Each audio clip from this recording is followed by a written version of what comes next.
This is Becoming the CEO, where we break down what it really takes to step into leadership, ownership, and authority in your life and your business. This season, we're focused on three things: power, proximity, and positioning. Because who you are around and how you show up and how you move changes everything. Today's conversation is for anyone who's talented, working hard, but knows there's another level tied to access and visibility. With over a decade of experience, from cutting in college dorms to building his name across the Bronx and Midtown, he's built a reputation not just on skill, but on experience and consistency. But what stands out is how he's navigated spaces, building relationships, creating opportunity, and positioning himself in rooms that elevate his craft. Welcome again to the show. Thank you for joining us. Right now, we are going to segue into a wonderful topic. Our theme for this season is power, proximity, and positioning. So we're going to talk about proximity.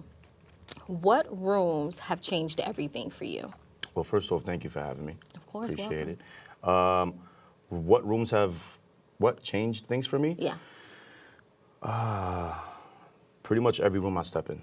I try to always be around certain people who I look up to and or are at a level where I want to get to. But I also don't mind being with people who need help to grow as well. But I would say my suite has been a very important room to me because that's where I've cut a lot of important people that are still friends and clients to today. Yeah. And also the first barbershop I've ever worked in, because that's where it all started out. So that room alone is essentially the foundation for who I am today.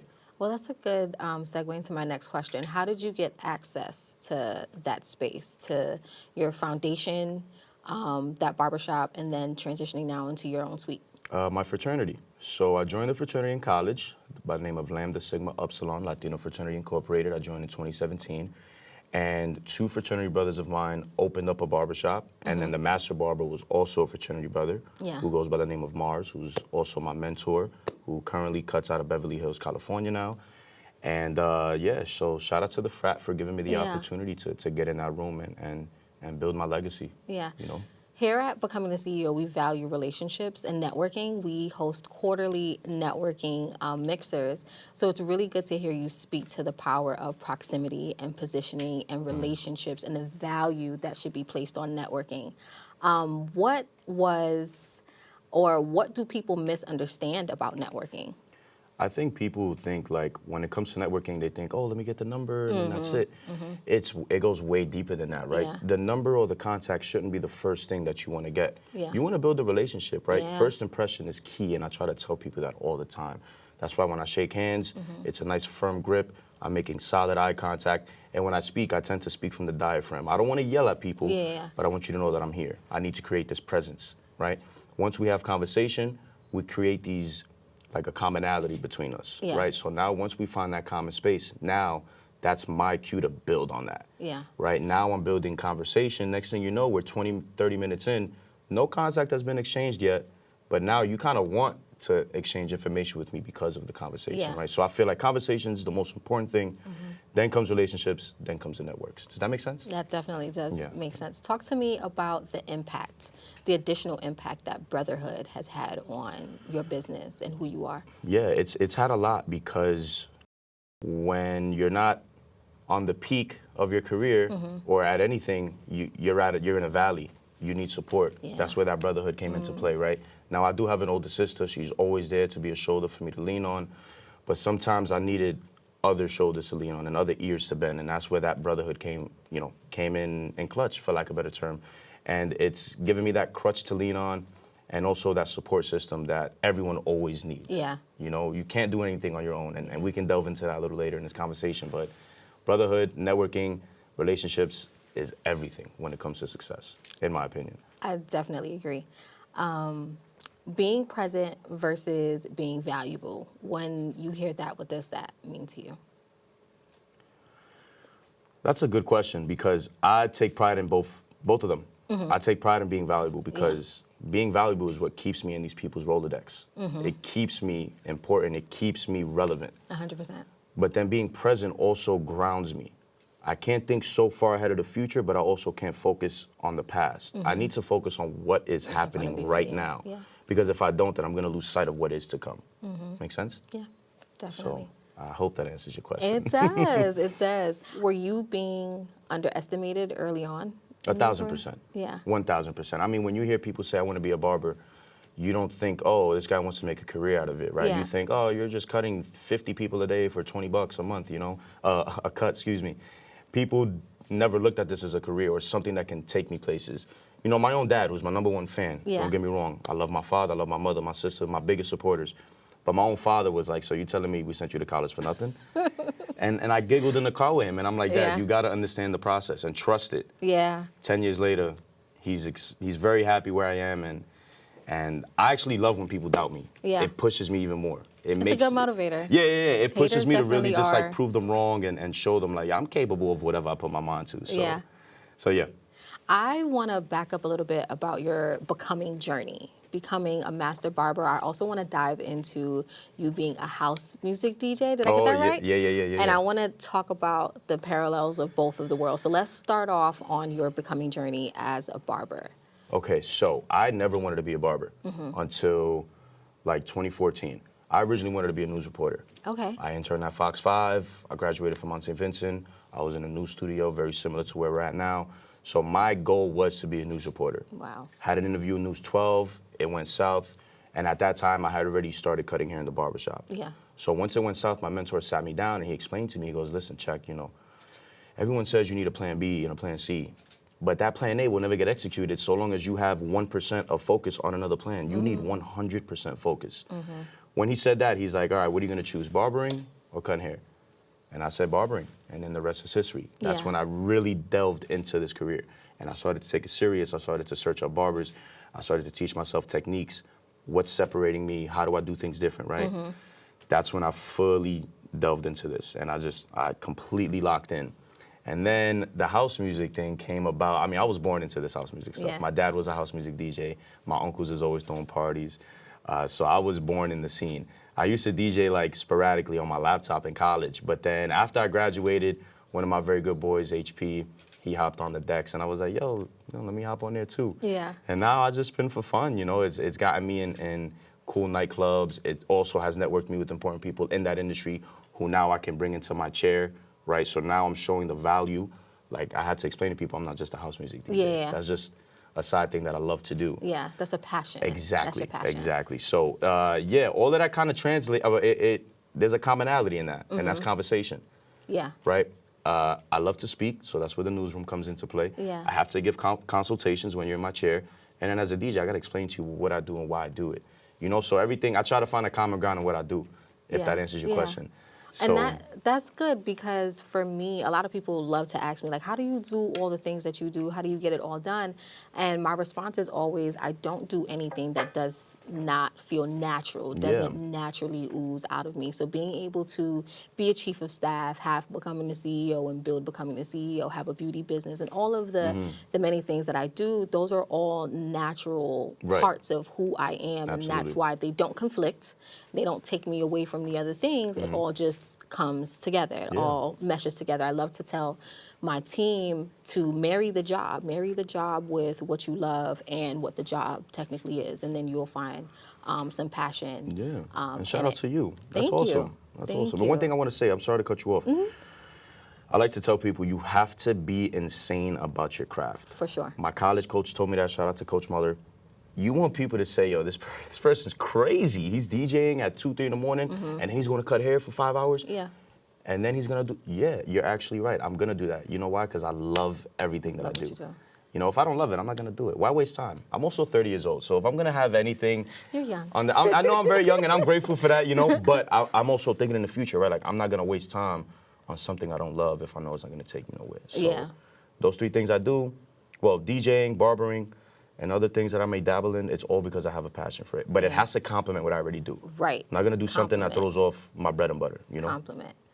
Malcolm Gladwell, the author of the book Outliers. If you guys know me, you know that I'm a book girl through and through. We also have a book club here at Becoming the CEO called the CEO Book Club. In his book, the theory of his book is that it takes approximately around 5 years for anyone to be a master at what they're doing to reach a certain peak level of success. How long have you been barbering? About 13 years. Wow. And I still have so much to learn. master. Yeah, thank you, thank you. I do consider myself a master barber. Technically speaking, I am one. You are. But I'm still a baby in this. Yeah. I am still a baby. I have so much more to learn and have so much more to teach as well. Yeah. You know what I mean? 100%. We do have a theme for this season, but I do want to ask a question that might not be on theme. The question I want to ask you is, how did you get to a certain level of confidence to ask for what you want in terms of your prices? I just look at my work and I know it's better than what most people are doing and what they're receiving. Yeah. And what makes it even that much better is the fact that I care, right? A lot of barbers, they don't necessarily care how you look. They just want your money, Yeah. right? For me, I built that confidence by standing on business, as people would like to say, right? I like to really stand on ground. I really like to emphasize to people, listen, I am not your generic barber. Do not treat me like one, and I won't treat you like a regular client. Notice I'm saying client. Yeah. Right? Not They're customer. not a customer. Customers they are purchase client. things. Yeah. If they purchase a beard oil from me, now you have become a customer of Yeah. Beard Chec, but you're a client of mine. I got to make sure things are on point. That separation of vernacular already shows value in what I do. Yeah. And I try to teach my clients, like, listen, you're not paying just for the cut. No. The same way you go to Gucci and you don't negotiate a $700 It's sweater. the experience. Exactly, The right? You go to experience. Cartier, you get a nice glass of water, you're Yep. sitting down, it's on a nice You get champagne. red tray, you get champagne, right? You come to Studio Chec or Yeah. anywhere that What I we work. getting? Well, first off, upon greeting, you're gonna get a drink. Any drink of your First of all, choice. You you're have water. greeting, which Oh, is yeah, absolutely. which is different. Yeah. I mean, you have to greet, handshake, eye contact, especially if it's someone that I'm meeting for the first time. Hey, Right. welcome, whatever. Water, sparkling water, beer, a cocktail, whatever the case may be. Depending if you're early or late, you may have to wait a little bit, but you're not waiting in a plastic fold-up chair. You're waiting in a nice leather couch. You're relaxing. You can charge your phone. You want to take a phone call, you can step outside, whatever the case may be. Once you sit in the chair, then we get to the consultation. Yeah. Now, the consultation is forever. I don't care if I've been cutting you for 20 years. You may wake up feeling different today. So I'm asking you, all right, what are we doing today? Oh, if you say something that I may think may throw you off, I'll try to convince you otherwise. But at the end of the day, you're paying top dollar for this, so you're gonna get what you want. So all of that goes into the value of what I charge. And I make sure I stay consistent with that. Yeah. Once I get off track because I get too comfortable with the client, which has happened, Yeah. then things go off and now the client feels like, oh, Chec, listen, I don't want to throw you $100. Like, what about 50 or 40, whatever the case? Yeah. Then that's where I messed up. Yeah. So I just try to stay consistent. Good. That's where the value That comes. consistency Yeah. definitely is needed. It's hard though. Don't and get me not wrong. negotiating your value, not negotiating or renegotiating your value. Don't even get me started Yeah. with that. Every single day is a constant negotiation with a stranger Yeah. who knows nothing about nothing Yeah. and wants to tell me I should be charging $30. Yeah. It's just a haircut. If it's just a haircut, my brother, go and do it yourself. If it's just a cut, you can go anywhere else. There should be no reason why you're in my messages trying to tell me how much I should charge. Yeah. You know there's a reason why you're in my DM, first off. Yeah. But second off, you know this is not gonna be a $20 haircut. It's not gonna be a 20-minute haircut either. We're taking our time here. This is art. It didn't the take, experience. the Sistine Chapel wasn't painted in a year, At right? all. Michelangelo took a very long time, and you go over there and it's still appreciated to the Yeah. day. So that's how, I'm a work of art, so is my work, Yeah. you know? And you're changing lives. You're impacting mental health. Yes. You're Oh, getting man. people from one space to another. Mm-hmm. How they entered your suite is not the same way they'll be leaving. Absolutely We all not. know the impact of feeling beautiful and looking our best. So yes. Listen, you look good, you play good, right? Yeah. As a baseball player my whole Yeah. life, that's been my motto. I look good, I got my wristbands, whatever the case, I play the Yeah. best I can. But that's another factor that keeps me going every day. I love, there's nothing better than watching my client with the biggest smile on their face, telling me, Chec, thank you so much. Because I do have clients who come in on very bad days, and a haircut changes it. Yeah. And that's what keeps me going. I think that's probably the most important thing for me. Has nothing to do with what I do or how I feel that day. It's how my clients feel after they walk out the chair. That's awesome. Give us 2 to 3 ways to improve positioning as an entrepreneur. You always got to look for more. Yeah. Never settle, and do not become comfortable. No. Comfort is the biggest enemy to success, I like Yeah. to say, right? So never get comfortable, And always look to expand. You always there's always room for improvement in everything. And nothing is ever set in stone. No. Right? Just because I do what I do, that doesn't mean there's not someone out there doing it better than me. They might have taken what I've done and added something else. There's always something to add on. Nothing is original, unfortunately, nowadays. You know, it's very tough to be original and or do something original, but it's not about who did it first, it's about who does it best. Shout out to Drake. Yeah. But yeah, so I hope that answers your question. Just consistency and yeah, just putting yourself out there too. You know, always want more, always want more. Don't get comfortable. I always share that, especially with my team when we're building things, I always tell them that we don't have to reinvent the wheel, we just have to perfect it. That's it. Just perfect it. Do it to the best of your ability from where you are and lead from where you are. Exactly. What did you change? 13 years in the game, what have you changed in terms of your branding, your pricing, your mindset, who Checco is? Talk to us about the evolution of your becoming journey. It was a lot of pride that I had to swallow, even to this moment. You know, sitting in front of you, there's a lot of things that I'm thinking about that I have to do later today that I got to swallow the pill on. You know, once we, like we just said, nothing is ever set in stone. There's always going to be room for change. And I've changed my mentality. I've changed the way I look at haircuts, and I've changed the way how I talk to people as well. Yeah. Because I was at a level of comfort where I'm just telling people, yo, it's this or that, nothing else, nothing more. You in or you out. Yeah. But then I realized I didn't get no retention like that. And I'm like, what's going on here? I'm not rude to people. I didn't say it in that tone, right? But for lack of a better term, I did. But I also gotta understand, I'm dealing with selling a product that is way more than the average price. Yeah. So I have to sell. I am a walking salesman, believe it or not. We all are. Yeah. And I had to change that mentality of like, listen, some people don't get it. You just explain them just a little more, you know? Because at the end of the day, it comes down to, oh, I will never pay $100 for a haircut until they sit in my chair, and now they're handing me $150. Yeah. Because now in their heart of hearts, they're like, nah, this guy Chec. Exactly, right? So I really had to change my mentality plenty of times, you know? And I've changed the way I've cut too to make services quicker. Because I used to take a while with haircuts, don't get me wrong. But I wanted it to be perfect. But not everything could be perfect, so I got, you know. But yeah, mentality and the way I speak to people and the way I sell something is what I've had to change. And I'm still changing throughout the days, you know? Yeah. That's good. When did you first feel like you had it? Or do you feel like you have it? I don't, to be honest with you. I don't feel like I got it yet. There's so much more I have to do. I have something in the works that we're gonna talk about in a few that will probably make me feel like I got it, because half of my heart is like, oh my God, I can't believe this is happening. But I don't got it yet. I don't got nothing yet. I have so much more to learn. I have so much more to build. I think I'll probably get that feeling once I have like my true long-term goals, which is a family, a shop in a couple of cities, and I got a couple of dogs on a big house. Yeah, exactly. I really need to build a legacy. Let's franchise this. Yes, I love it. Exactly. So I don't got it yet. Yeah. Although some people may tell me, you know, and that's another thing that I have to change too, I'm sorry. Everyone's their worst critic, right? Yeah. But I really don't give myself enough credit. What I've done in the past 5 years from 25 to 30 is actually amazing. Yeah. It's crazy. It's actually impressive. So I got to pat myself on the back. I don't do that enough. You know, so take it from me.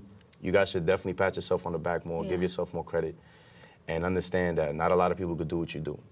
You know, so I gotta tell myself that more. Yeah, and I think that's sometimes what happens with entrepreneurs.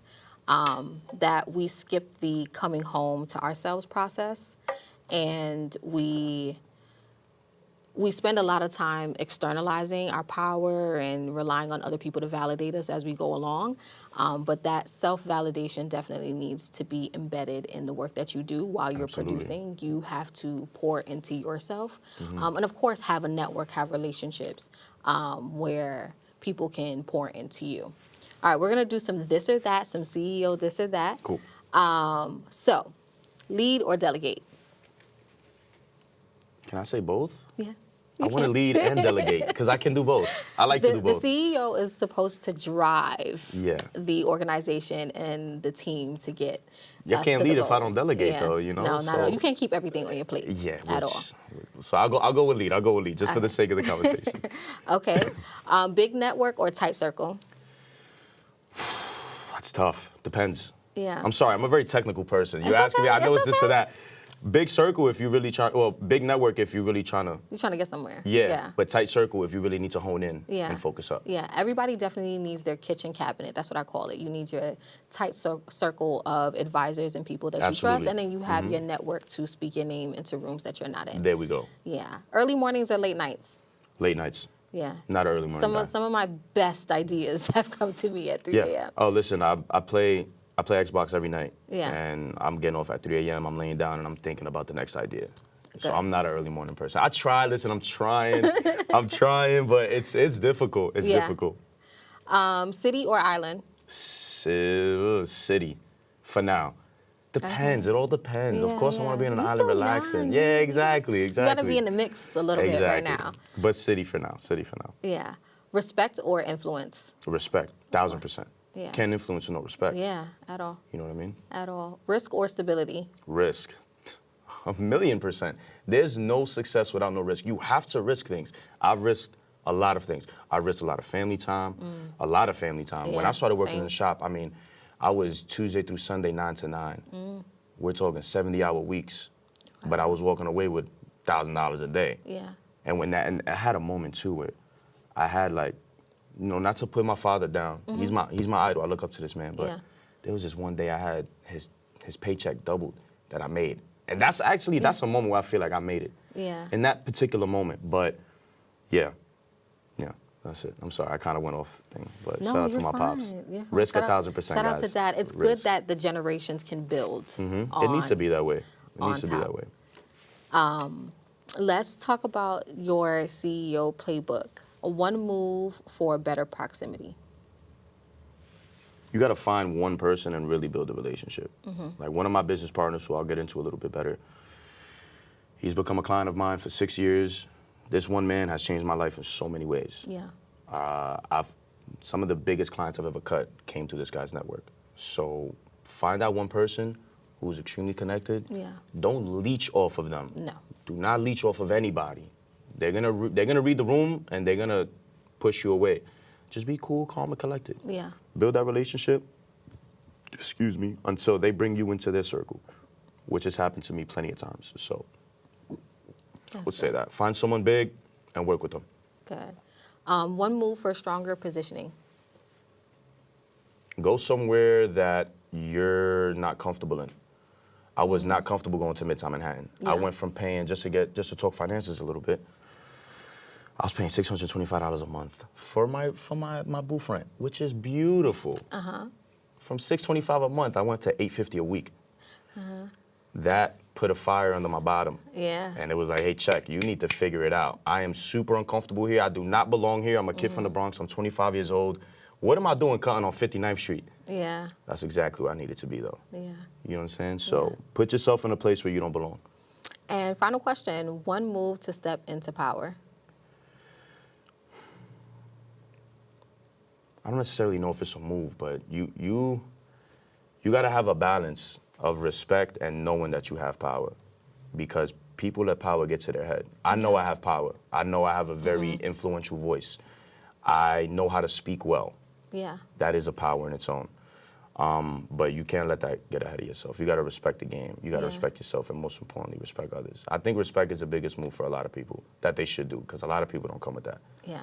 It's a household manner that you should learn, but unfortunately, some people don't have that in their household. So, respect. That's a big move for me, in my book at least. Good. So talk to us about your next big project. You mentioned it earlier. Cool. So, just to give you some context, I used to have a salon suite by the name of Studio Chec. I've had it open for 5 years. Started out Midtown Manhattan, did 3.5 years there. Then I came back to the Bronx. I was in Riverdale at Phoenix Salon Suites for 1.5 years. And I'll be honest with you, unfortunately, I was very disappointed by my welcoming back home. Unfortunately, my people proved to me why I left the city in the first place. Some people just don't understand value. They don't even want to try to understand it. And they will make you feel so little in your biggest moments. Yeah. So I closed down. It is what it is. Bit the bullet. I'm a little sad, but I'm very happy because I partnered up with two amazing people. One of my partners is the person I mentioned earlier. He's a restaurant owner. He's from France. He's by city in Miami and New York City. And then our other partner is his Miami barber, who just so happens to cut for the Miami Heat.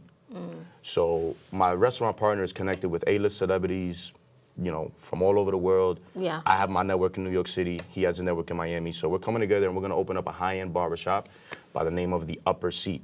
Love it. We're literally on the 4th floor, so we are in the upper seat. Yeah. But also, figuratively, the upper seat, right? You feel like that boss. You feel like the CEO. That's what we want our clients to feel. Nice. Now, this is going to be high-end. We're going to focus on memberships, so we want clients to pay a monthly fee to obtain X amount of services. Now, it's just not haircuts. We're going to have manicures. We're going to have pedicures. We're going to have massage chairs there. We're going to have private booths for our businessmen who might need to take a phone call right after a haircut and may not want to step outside into the busy city streets. Yeah. And we're also going to have a bar, you know, beautiful 80-inch screen TV for us to enjoy some events, whatever the case may be. But this is essentially going to be a sanctuary for men who want to just come, reset, and relax. A lot of men don't have spaces for that. No. We already don't talk enough at home for whatever reasons. And it's frowned upon to take care of yourself as a man, which is very confusing to me, right? Yeah. I get my nails done. I get facials. People have their perceptions of me, and that's fine. That is you. Yeah. I know I'm taking care of myself. My fingernails aren't dirty, Yeah. right? My skin is clean. Yeah. My hair is done. I'm good. I'm good. So that's what we're pushing. We're pushing for better grooming and also mental health too. Yeah. Very important for men, right? We look good, we feel good. I said it earlier. I agree. A man will feel 1,000 times better with himself so long as he has a haircut. It's crazy psychology, but psychology is the root of it all Yeah. too. But yeah, so the Upper Seat, hopefully opening middle of July. It's going to be a phenomenal time. I will, well, we have the website up already. It's theupperseat.com where you can join our wait list. But we will have an app that's going to be up and ready in about another week or so, where we'll have clients just, you know, kind of pre-sign up for things, whatever the case may be. But July, biggest project of my life. So this is going to be a game changer. Sounds very exciting. Well, you guys Absolutely. heard it here first at Becoming the CEO. And where can the people find you? The people can find me at Yo Check It, YOCHECIT on Instagram and TikTok. I'm not as active on TikTok as I want to be, but I am Yeah. extremely active on Instagram. And yeah, that's pretty much the only place you can find me. I'm not on Twitter. I don't do Twitter. It's too much. Or X, excuse me. X, yes, excuse it's me. now X. All right. Well, you have been a wonderful guest here. Thank you for being here with us. Absolutely. We hope that you enjoyed your time here and that you'll be back I on did. Becoming the CEO. Thank you. So, power isn't given, proximity is earned, positioning is intentional. Thank you guys for joining us here at Becoming the CEO, where we gather to be educated, energized, and empowered. It's your favorite CEO and host, Sabriena C. See you guys next time.